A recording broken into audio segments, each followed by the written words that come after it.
Je vous propose à présent de remonter le temps bien avant l'invention du camembert à la noix de cajou. À cette époque, l'homme devait encore frotter des silex pour allumer un feu, mais il savait déjà peindre et dessiner. Direction la vallée des Merveilles, en plein cœur du Mercantour, de sublimes montagnes rocheuses où se cachent plusieurs milliers de gravures rupestres.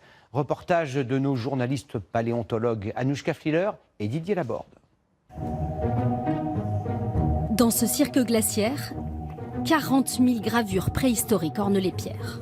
C'est juste magnifique, quoi. Du coup, on s'est fait le tour. Il y a 20 km quand même. Pourquoi les hommes ont-ils gravé ces roches il y a plus de 5000 ans? C'est un grand mystère pour l'instant. On peut seulement faire des suppositions. Aujourd'hui, les scientifiques travaillent à percer ce mystère.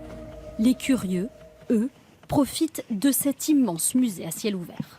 400 millions d'années en arrière, sur la planète, vous aviez deux grands continents. Toutes les gravures et le paysage d'ensemble, toutes ces roches de toutes les couleurs, très joli. Se dire qu'il y a toute une histoire derrière, moi je trouve ça passionnant, ça donne une autre dimension en fait à la balade.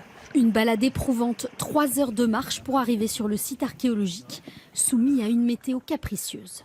On a ces 3 lignes de crête qui dépassent les 2005, très rocheuses, qui vont favoriser ces orages de chaleur. Il va pleuvoir quand ailleurs il ne pleut pas. Et on a toute cette multitude de lacs qui vont recueillir ces eaux, qui vont former un véritable château d'eau. C'est ce qui aurait attiré ici les hommes du néolithique pour faire paître leurs troupeaux. Ce petit poignard, typique de l'âge de bronze, pourrait indiquer le chemin de la transhumance. Les champs stylisés, les têtes de taureaux, seraient les symboles d'un culte à la fécondité de la terre. Il est probable que ces représentations en lien avec la vie quotidienne puissent avoir une dimension également cultuelle ou spirituelle pour s'attirer les faveurs des divinités de l'époque. Les nouvelles technologies vont permettre d'en savoir plus. Cette équipe parcourt la vallée des Merveilles pour créer ceci, un modèle en 3 dimensions des roches gravées.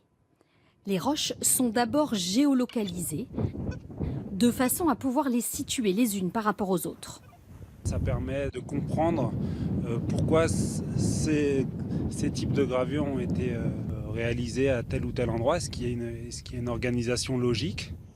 Pour réaliser la 3D, les gravures sont mitraillées sous plusieurs angles à plusieurs hauteurs, par le drone, autorisé exceptionnellement à voler dans cet espace protégé. On rentre les plans de vol dans le drone et lui après il suit un chemin tout indiqué. En fonction de la zone à couvrir et de la résolution qu'on recherche pour le modèle 3D, on adapte le plan de vol. Au plus près de la pierre, 300 clichés d'une précision au dixième de millimètre sont nécessaires.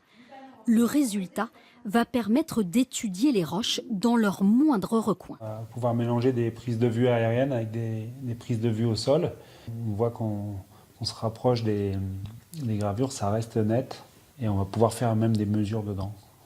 Dans quelques mois, les visiteurs du musée de Tende pourront s'émerveiller devant une vallée virtuelle en 3 dimensions, une façon de rendre accessible ce site au plus grand nombre, tout en le protégeant.